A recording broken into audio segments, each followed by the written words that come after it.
Hello everybody and welcome to my Christmas reading vlog. I am going to be showing you a little bit of decorating and talking about a book that I read over the course of this vlog, which was The Hogfather. So I read The Hogfather by Terry Pratchett and then watched the BBC adaptation and gave my thoughts on both of those. But this was just really fun to put together. I don't think I will be vlogging often.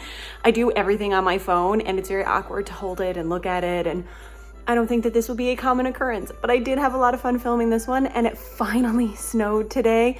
It is December the 9th now, and this is our first real snowfall of the year, which usually happens in October. So this has been a very atypical late fall, but I am excited for the snow now, and I hope that you enjoy this vlog.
Okay, trying to find some green books for the shelf. I think Beartown's kind of green. This Against You is kind of blue and green. Maybe I'll leave these for the living room and I'll put them up together. Are they different sizes? Ugh. Never mind. What else do we have here?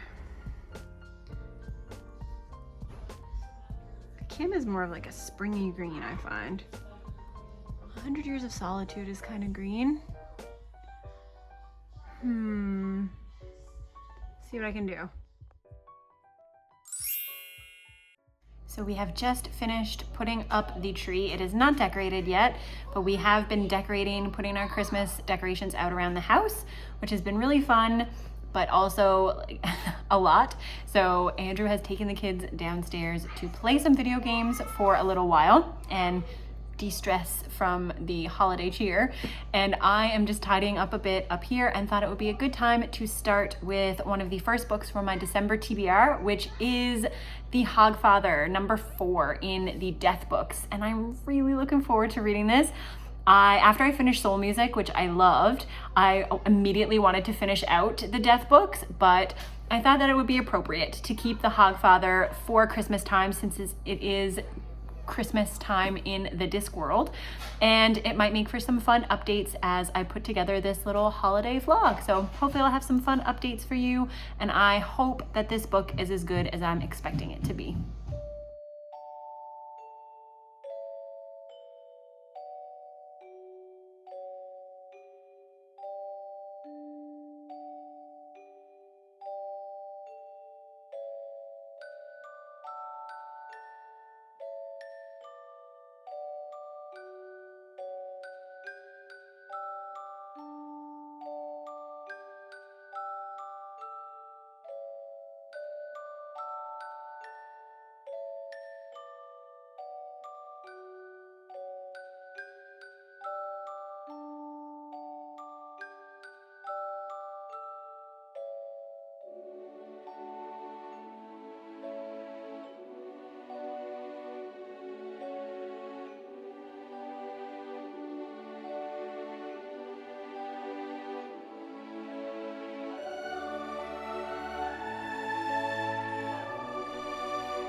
All right, it is now dark. I apologize about the lighting. There's really nothing that I can do about it, but we had a very successful day decorating, got the tree up, got the interior decorations up. Tomorrow we are going to try to tackle some of the exterior decorations and see if there's anything that we need to upgrade or whatever. But I did manage to listen to about the first hour of the Hogfather audiobook, and it was really good. I have already been laughing out loud, especially when Pratchett talks about kids. So there is part of the beginning of this book is set in a boarding school, and it has a character who has come back from Soul Music who I really liked, so I'm glad to see that character again. And she works in a boarding school as a governess, and it's just like some of the lines that Pratchett writes about kids are so accurate. There's like, he's talking about fairy tales and how as adults we feel this need to water down fairy tales for children to make them seem less violent or less bloody. And it's totally purely for our benefit, because if you hear some of the stuff that comes out of kids' mouths, you know that they are not going to be traumatized by a fairy tale. But just the way that Pratchett writes it and what he says and how he delivers it is so funny. I'm trying to decide if I prefer, or if I feel like they're equivalent experiences, to read a Discworld book and listen to a Discworld book, because Pratchett does a lot of really fun things with language. So sometimes it's nice to see the words on the page, and I do really like that. But I also really like the narrator here. I think he has the perfect voice for narrating this particular series. And some of the jokes are just funny to hear out loud. So I was doing a lot of chuckling as I was listening, and I'm really looking forward to continuing. I have high hopes for this being a 5-star book for me, and it's just a perfect time to read it. I'm feeling very Christmassy right now. It was a tiring day. If you have kids, then you know when you do like important things or special things that they kind of like get all worked up about in their minds, it can lead to exhaustion very quickly. So I think we made it through relatively unscathed and had a pretty good time decorating. So I'm happy about that. And I'm looking forward to reading more Discworld. All right, so my kids went downstairs for their grandparents to make them pancakes and to play iPad. So we don't have any iPads or those kinds of things at our house, and it is like a huge enticement on the weekend. They go down there and play with them. So that usually frees up a couple of hours in the morning where Andrew and I hang out or get stuff done. So this morning I have been preparing for us to put up Christmas tree number 2 in the basement, and just hiding some things away and listening to the Hogfather again. And it has been really funny. I'm really enjoying it. The moments between Death and Albert are killing me in this book.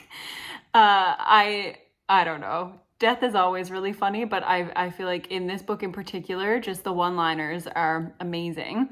One thing that I really like about the Discworld books, I haven't read that many. This is only the 4th one overall that I have read. But one thing that I do really like about them is there are always these disparate parts. So you follow various characters across the city or across the Discworld.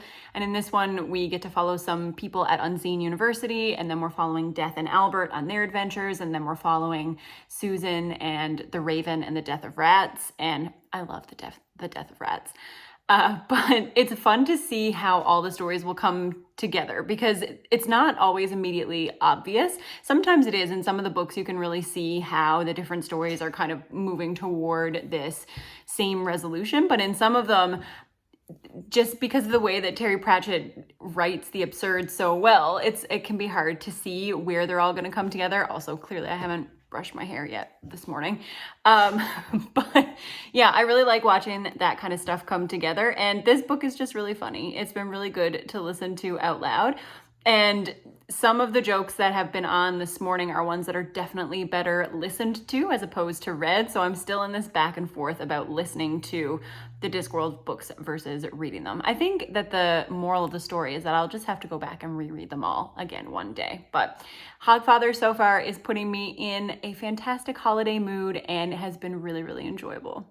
All right, this is a very brief Discworld update and really more of a Discworld plea, because if you, like me, put off reading Discworld for a really long time because it seemed intimidating and daunting and like there were a million books and you didn't know where to jump in, and do I have to read all these, and do I have time to fit these in?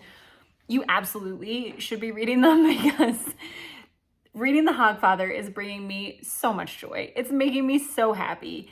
If you have not experienced reading about death, having children sit on his knee and tell him what they want for Hogswatch, or what they want for essentially Christmas, then you're really missing out on something that I think is pivotal to your reading experience. Similarly, if you have not had the opportunity, if you love The Hogfather and you love Discworld and you have not had the opportunity to listen to these audiobooks, and I will just make sure to pop the narrator's name up there, because I know there's a couple of different people who narrate the Discworld books, but if you have not had the opportunity to listen to the delivery of how this man narrates death when he is trying to impersonate the Hogfather, you are seriously missing out. This is peak literary experience. I am so happy that I'm reading this book.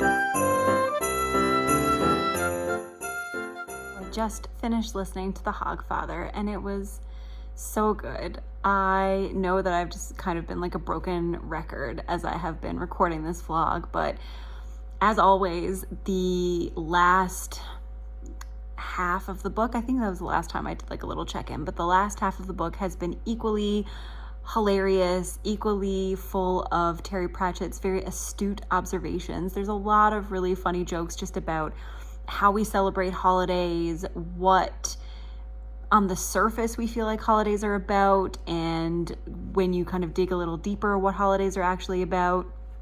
One thing that I really liked about the death books in general is that thematically, I think they're really rich. So on the surface, you get a lot of Terry Pratchett's excellent wordplay. Like, he is very clever, very funny. He uses words in really original ways, and that provides you with kind of your surface level enjoyment. But beyond that, these I think are also very thematically rich. And because this series follows death, a lot of the themes that have been explored so far are the kinds of themes that you would expect to get in books about death. So there's been the existential dread of mortality, what it means to be mortal versus immortal. There has been kind of the ennui of life, and how do we work through that, and how do we find, or how do we make our lives worth living, even when, ultimately we all end up in the same place. And then there is, in soul music, I feel like it was a bit of an exploration about expression and freedom of self and freedom of expression. And in The Hogfather, kind of that underlying message, or that kind of thematic, the themes that kind of carry you through the book are about belief and what belief means, and how we keep belief alive, and how that changes over the course of your life. And so it fits really well with the story that Pratchett is putting together. And Terry Pratchett, what I really admire about him as an author, what I think he did really, really well, is balancing a story that is entertaining with something that is going to give you food for thought. There's genuinely there are layers of this story that make you reflect on the world and your place in it. And I really, really like that about Discworld. These are really short books. They don't take a lot of time to get through, but I think that in reading them, you get this kind of dual function. You get entertained, and then you also get to think a lot. And that, to me, is the mark of an excellent writer. I have had the best time listening to this. It has really gotten me into the Christmas spirit, and now I am going to definitely watch the Hogfather movie. So I think before I end out this vlog, I will watch the movie and give some feedback on that. I think it's a 2-part movie, so over the next couple of days, I'm going to watch that and see how I feel. The man who narrates the audiobook that I listen to, Nigel Planer, is in the Hogfather movie. He plays one of the kind of secondary or even tertiary characters, someone who kind of pops up every now and then, but I am looking forward to it. I wonder, in terms of like narration, what his actual voice is going to be like and how I'm going to feel about him being in the movie, because to me now he feels like death. That is the voice that I associate with death, so we'll see how that feels. I know this is a 2-part movie because I just looked it up before I came to record this, so hopefully that means that they were pretty faithful to the book. I'm excited. I have never watched this movie before, and it's a continuation of these kind of literary festive spirit that I have going on. But if you have not started to read the Death books, then I highly recommend them. The Hogfather is perfect for reading at the holidays. If you are also reading it this holiday season, then please let me know, because I would love to hear your thoughts. Are you ever trying to read and someone doesn't take no for an answer? What is it? All right, I have found The Hogfather on Amazon Prime. It's actually 3 parts. It's a 3-part miniseries, but I am super excited. You can tell how much I watch TV because this is what I watch it on, but it is time to go. All right, so I finished watching The Hogfather, and it was really, really fun. It was actually not 3 parts. I don't know why it came up like that on Amazon Prime at first, but it was a 2-part BBC miniseries, and it gave me a lot of Doctor Who kind of feelings. Like, it had the same sorts of special effects, the same sorts of delivery of the lines, the shooting, what I believe must be cinematography, even though I have to admit I honestly don't even really know what that means. My ability to analyze film is much lower than my ability to analyze books. But it was really fun. It fit, I think, the tone of Discworld really well, and it was nice to follow up reading the book with watching the miniseries. I will probably continue to watch it at Christmas time, and I will probably continue to read this book at Christmas time because it was just a very delightful experience. I loved listening to the audiobook. I'm sure I would like reading it physically, and I enjoyed watching the movie afterwards. Like I said, after I read the book, if you haven't read any of the Death books, then I highly recommend that you do so. Sorry, I'm not used to holding my phone like this, so you just got a nice view of my fingers. But I would totally recommend that you pick up the Death books. The Hogfather could be read independently. I think all of the Discworld books are meant to be able to act as standalones, but I do think that you get to appreciate Death as a character more and more as you continue on through the series. So I would still recommend reading them in sequence, but it would make, if you don't have a lot of interest in reading the greater Discworld at large, then you could definitely just read The Hogfather as a holiday book if you would like to. And again, if you're a big fan of this series, then I would love to hear your thoughts. Hopefully this was enjoyable. I cannot see myself doing these very often, but it was fun to be able to put one together just to coincide with Christmas. So happy holidays to everyone who celebrates, and I will see you with another video soon. Bye.